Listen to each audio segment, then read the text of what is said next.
김포 생명샘 교회 이현재 목사님은 오직 생명 있는 하늘의 미랄로 살아오셨는데요. 그 아름다운 이야기 전해드립니다. 화곡 제1침례교회에서 나와 함께 중고등부 교사를 하던 민수 청년이 나를 좋아했다. 내 마음도 그를 향해 움직이려고 할 즈음 퇴근 후 교회에 들러 기도하다가 놀라운 체험을 했다. 웬 젊은 여자가 머리를 뒤로 묶고 초라한 행색으로 여자 아기를 안고 기도하고 있는 내 앞에 털썩 주저앉더니 애원하는 듯한 눈길로 하소연했다. 저는 민수 씨를 대학 다닐 때 만났는데 버림받았어요. 내가 놀라서 그녀를 바라보자 사라졌다. 나는 금방 눈앞에 앉아있던 사람이 갑자기 안 보이니 놀라서 고개를 뒤로 돌려 문 쪽을 바라보았지만 아무도 없었다. 다음 주 수요 예배를 마친 후 민수 청년이 할 말이 있다며 나를 불렀다. 연재 씨를 보면 가끔 두려움이 느껴져요. 내가 대학교 1학년 때 아직 예수님을 몰랐을 때 한 여자를 만났는데 가까워졌고 그녀의 뒷바라지를 받았어요. 그 여자가 나를 너무 좋아한 나머지 일방적으로 혼인신고를 해서 곤란하게 되었어요. 며칠 전에 영적 체험이 무슨 뜻인지 궁금해하고 있었는데 그 여자 환상을 보여주신 이유가 선명히 이해되었다. 은밀한 일을 기도 중 알려주시며 자녀를 보살피시는 하나님의 사랑에 감사했다. 1984년 내가 25살이 되자 부모님이 빨리 결혼하라고 재촉하셨다. 나는 담임 목사님과 사모님을 만나 뵙고 결혼에 대한 기도 부탁을 드렸다. 사모님이 물었다. 이 선생은 어떤 유형의 사람을 원해요? 그 순간 내 입에서 나도 모르게 불쑥 엉뚱한 말이 튀어나왔다. 안명섭 집사님 같은 분이라면 좋아요. 그야 안 집사님 믿음 좋고 사람 좋지요. 사모님은 웃으며 나를 바라보았고 목사님도 고개를 끄덕이셨다. 나는 평소 중요한 문제 앞에서 생각 없이 쉽게 대답하는 일이 거의 없는 신중한 성격인데 평소 전혀 생각도 해보지 않은 유부남의 이름이 입 밖으로 튀어나오자 나도 놀랐다. 안명섭 집사님은 주일학교 부장, 성가대 대장, 청년의 지도부장, 교회 재정 담당 등 교회 여러 부서에서 책임 있는 역할을 맡고 있는 성실하고 믿음 좋은 분이었지만 설령 그가 미혼이라 할지라도 개인적인 호감은 전혀 없었다. 그런데 도대체 왜 내가 그렇게 대답했는지 참 이상하고 궁금했다. 결혼 문제를 두고 5일 금식 기도를 하면서 교회 가서 기도하는데 오른편 위쪽으로부터 음성이 들려왔다. 어린아이가 있어도 괜찮겠느냐? 동시에 내 마음에 한 줄기 빛이 쫙 비추어졌다. 순간적으로 하나님의 뜻이라는 생각이 들어 주님의 뜻이라면 순종하겠습니다. 고백을 드리고 나자 마음의 평안함이 느껴졌다. 그 후 금요 철야 예배 때 안 집사님이 나와서 간증을 했다. 제가 며칠 전 기독교 방송 새롭게 하소서에도 출연하여 간증을 했습니다만 한국전력공사에 근무하던 중 감전사고를 당해 오른팔을 못 쓰는 장애를 입었습니다. 그러나 그 덕에 하나님을 만나게 되었지요. 그전에는 교회 다니는 형님이 같이 예수 믿자고 권해도 듣지 않고 운동과 친구들을 워낙 좋아해 일요일이면 등산, 운동으로 친구들과 어울려 보내면서 사람이 착하고 성실하게만 살면 되지 않겠냐고 생각했죠. 그러다가 죽을 뻔한 큰 사고를 당한 후 병원에 전도하러 오신 어느 여전도사님을 통해 마음 문을 열게 되었습니다. 지금 비록 몸은 불편하지만 구원받고 살아있음이 감사해요. 3도 전신 화상으로 몸의 80%가 불타고 얼굴도 심한 화상을 입었는데 얼굴이 화상 자국으로 얼룩질까봐 제일 걱정을 많이 했지만 피부가 군데군데 벗겨진 게 아니라 얼굴 전체가 확 벗겨지면서 오히려 이전보다 더 깨끗하게 아기 피부처럼 회복되었어요. 그런데 아직 신앙이 없는 아내의 핍박이 심하고 4살 난 아들이 몸이 허약해서 걱정이니 성도님들의 기도를 부탁드립니다. 나는 이 간증을 통해 안 집사님의 사생활을 처음으로 알게 되었다. 2달 후 금요 철야 예배를 드리는 날 청년회 회장이 말했다. 오늘 안 집사님 사모님이 병원에서 돌아가셨어요. 그러자 박 집사님이 이런 말을 했다. 얼마 전 대신방 기간에 목사님과 함께 안 집사님 집에 갔을 때 목사님이 이제 아내분도 교회 나와서 함께 신앙생활을 하면 참 좋겠습니다 하자 저는 죽었으면 죽었지 교회는 안 나가요 하더라고요. 며칠 뒤 아침에 출근하여 자리에 앉는데 또 뜻밖의 음성이 들려왔다. 오늘 오후에 강 집사 집에 들러보아라. 강 집사님은 예배 피아노 반주자인데 교회에서 마주칠 때마다 왜 아가씨가 그렇게 믿음이 좋아? 하시며 늘 환한 표정으로 나를 반기셨다. 그날 저녁 강 집사님 댁에서 대화를 나누다가 집사님이 불쑥 이런 말을 했다. 안명섭 집사님이 참 착하고 믿음도 좋은데 어린 아들을 두고 아내가 세상을 떠나버렸으니 불쌍해서 어쩌면 좋을지 모르겠어. 매번 안 집사님 가정을 위해 기도할 때마다 눈물이 나와. 이연재 선생한테는 미안한 말이지만 이 선생이 안 집사를 도와준다면 그 가정이 살아날 텐데 하는 생각이 자꾸 드네. 처녀에게 이런 말을 하게 되어 미안하니 용서해요. 내가 당황하여 말했다. 착하고 좋은 분이라는 건 저도 알아요. 하지만 저하고는 상관없는 일이에요. 그 일이 있은 지 며칠 후 꿈을 꾸었다. 내가 웨딩드레스를 입고 교회에서 목사님 주례로 안 집사님과 결혼하는 모습이 생생한 화면처럼 나타난 것이다. 내 옆에 서 있는 안 집사님이 얼마나 환하게 웃고 있는지 나까지 상쾌하게 느껴질 정도였다. 하지만 나는 결코 사람의 일생 대사가 꿈을 통해 결정될 수는 없는 일이라고 결론 내리고 무시하려 했다. 그런데 그 꿈이 자꾸만 생생하게 떠올랐다. 그 무렵 기도 많이 하시는 몇몇 권사님들이 한 사람씩 따로 목사님을 찾아가 이런 말을 했단다. 이연재 선생이 안 집사님에게 가면 그 가정이 아름답게 살아날 겁니다. 목사님은 권사님들에게 단호히 말했다. 안 됩니다. 큰일 날 소리입니다. 이 선생은 지금 내가 소개해 줄 사람을 알아보고 있습니다. 교회에서 기도 응답받았다고 함부로 말하면 가차없이 제명하겠습니다. 고난주간이 시작되어 일주일 내내 금식하며 성경을 읽고 주님의 뜻을 구했다. 주님을 사랑합니다. 주님 뜻대로 살게 도와주세요. 기도드리고 있는 동안 환상이 떠올랐다. 어린 남자아이가 시궁창에 빠져 허우적거리는 걸 보고 집으로 데려와 씻기고 돌보는 내 모습이 그림처럼 펼쳐졌다. 하나님께서 내게 이 결혼에 대한 순종을 원하고 계신다는 것을 분명히 깨닫게 되었고 비록 이해하기 힘들더라도 순종하리라 하나님만 바라보고 섬기리라 결단하자 기쁨과 평안이 차오르기 시작했다. 내가 26, 안 집사님은 35살 때 꿈에서 본 것처럼 교회에서 결혼식을 올렸다. 피아노 반주자 강 집사님이 결혼식장에서 내게 이렇게 말했다.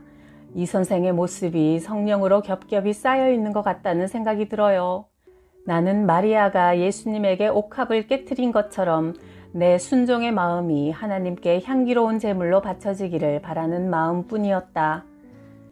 결혼한 지 얼마 안 된 시누이가 우리 집에 들렀다. 과일을 먹다가 나를 빤히 쳐다보며 불쑥 이런 말을 했다. 요즘 여대생 중에 순결을 지키고 결혼한 사람이 거의 없다고 하더라고요. 세상 참. 찻잔을 든 내 손이 파르르 떨렸다. 아, 내 삶이 이런 식으로 오해될 수도 있구나. 내 결혼을 두고 뭔가 문제가 있으니까 그런 기우는 결혼을 했겠지 하고 의심하는 사람들이 있구나. 흠 있는 여자가 인생을 박앤세일 한 거라고 생각들 하는구나. 피가 거꾸로 흐른다는 표현은 이럴 때 쓰는 게 아닐까? 그러나 나는 사람들이 뭐라 하든 지금껏 내 삶을 인도하신 하나님의 주권에 대한 신뢰가 있었다. 예수님이 주시는 세상에 알 수 없고 이해할 수 없는 평안함이 함께했다. 얼마 후 시누이 남편이 퇴근하던 길에 안타깝게도 교통사고로 세상을 떠났다. 부모님과 친척들의 반응은 잠시 내 마음을 쓰리게 했다.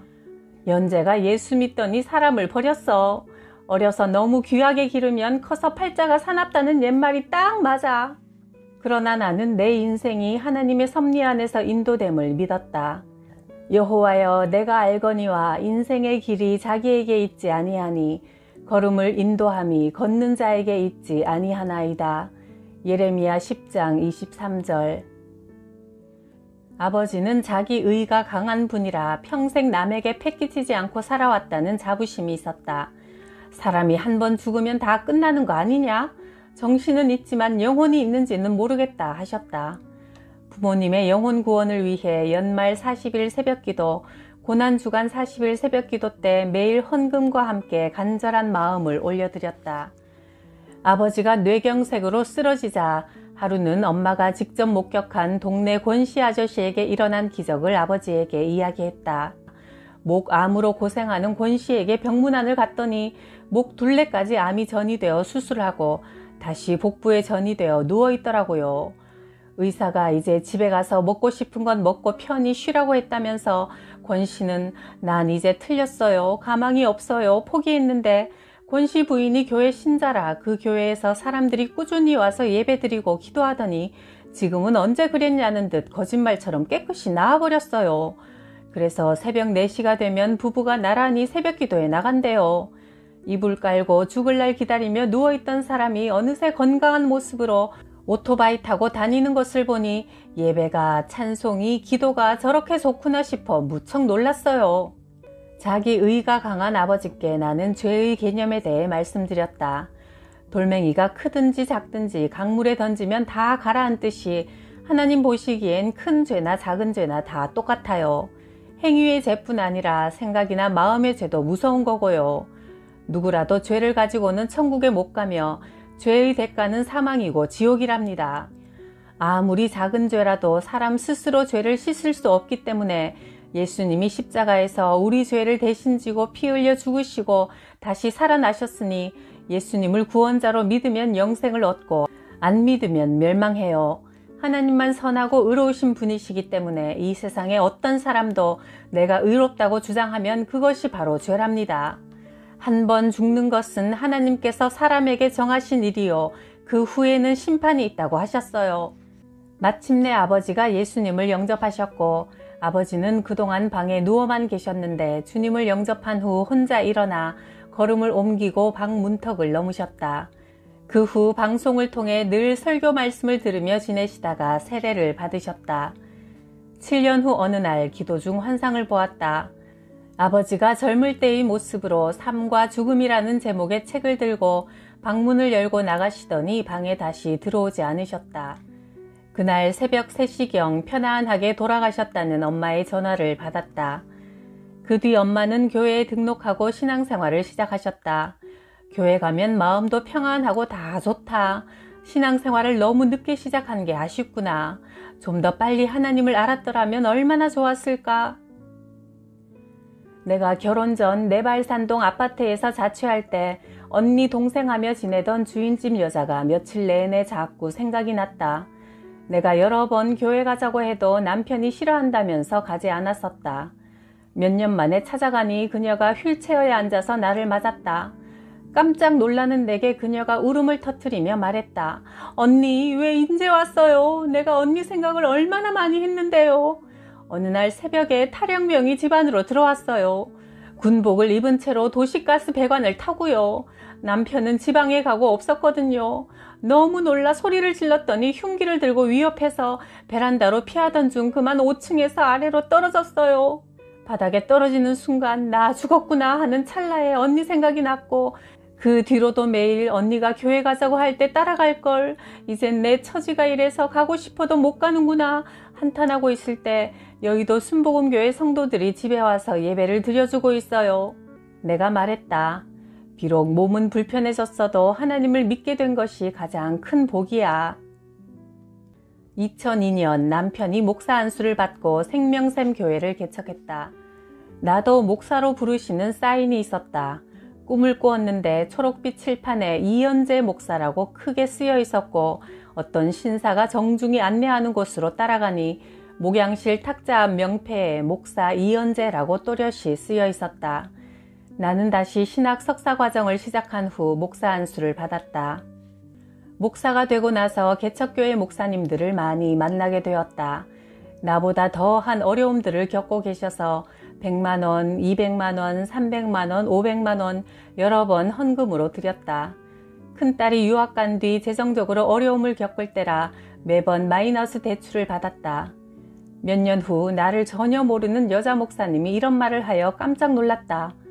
주님이 물질 시험을 너무나 잘 통과했다고 하십니다. 지갑에 돈이 떨어지지 않는 축복을 준비하셨습니다. 그런데 본인이 쓰라고 물질을 주어도 자신을 위해 쓰지 않고 하나님 나라와 다른 사람을 위해 쓰는 자라고 하십니다. 2011년 미국 미시간에 있는 선교센터에 들렀을 때 60대의 백인 남자 목사님이 내게 주님의 마음을 전해주었다. 인생에서 가장 좋은 때 자신을 하나님께 번제물처럼 제물로 드렸습니다. 하나님께서 그 순종을 매우 기뻐하시고 자녀들을 책임지고 축복하신다고 하십니다.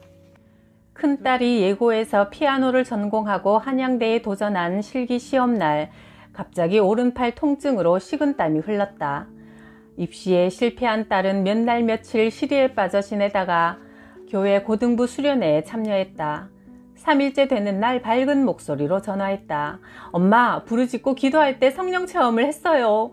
이제 내 마음에 하나도 아쉬움이 없어요. 그동안 저는 기도하면서 최선을 다했으니까요. 이제 하나님이 알아서 해주실 일만 남았어요. 어려움을 겪을 때는 앞을 보아도 하나님이 계시지 않는 것 같고 뒤를 보아도 계시지 않는 것 같았는데 말씀을 듣고 기도하면서 하나님이 늘 나와 함께 하신다는 것을 확신했어요. 얼마 뒤 1월 어느 날 미국 음악대학의 여교수 한 사람을 만나게 되었다. 고난도의 몇 곡을 즉흥적으로 연주하는 테스트를 한 후 그 교수는 엄지손가락을 번쩍 치켜 세우며 칭찬했다. 이런 아이는 큰 무대가 필요합니다. 미국으로 데려가서 제자로 키우겠어요. 하나님의 강력한 개입하심이라고 믿어졌다. 딸은 미국 대학에 입학한 후 졸업할 때까지 계속 장학금을 받았고 리버사이드에 있는 캘리포니아 음악대학원에 진학했다. 둘째 딸이 대학 시절 코막힘이 심했다. 세브란스 병원 전문의가 전신 마취로 수술을 해야 한다고 했다. 딸을 위해 기도하자 하나님께서 이런 감동을 주셨다. 예배 드릴 때 형식적으로 성경책 들고 몸만 가지 말고 마음을 다해 내게 나아오라. 그동안 교회에 대해 부정적으로 생각했던 것을 회개하라. 딸을 불러서 무릎을 꿇게 하고 이 말을 전하며 간절히 기도해 주자 딸은 눈물을 펑펑 쏟았다. 다음날 아침 딸이 말했다. 엄마, 어젯밤 꿈에 혀만큼 커다란 덩어리가 코에서 쑥 빠져나가 버렸어. 아직도 눈에 생생해. 미끈미끈하고 크기가 진짜 혀처럼 큰 덩어리가 빠지더니 실제로도 코가 뻥 뚫린 것처럼 상쾌하고 시원해. 그로부터 14년이 지난 지금까지 건강하다. 딸은 그때 하나님의 은혜를 체험하고 나서 하나님만 의지하며 기도하는 삶을 살고 있다. 장애가 있고 아이 딸린 남자와 처녀 몸으로 결혼한 나를 세상 사람들은 비운의 여주인공처럼 바라보았지만 한평생 힘든 사건들 가운데서도 주님의 위로와 평안을 경험하며 살다 보니 급한 성격이 사라졌다. 성격 자체가 아주 느긋해져 버렸다. 남편은 타고난 성격은 쉽게 안 바뀐다는데 당신은 느긋해져도 너무 느긋해져 버렸어 하며 놀라워하곤 한다. 그 무엇보다 감사한 것은 예수님이 십자가에서 흘리신 피 공로로 구원받아 천국을 소망하며 하나님과 영원히 함께하는 복을 누리게 하신 은혜다. 주는 나의 하나님이시니 주 밖에는 나의 복이 없나이다. 시편 16편 2절.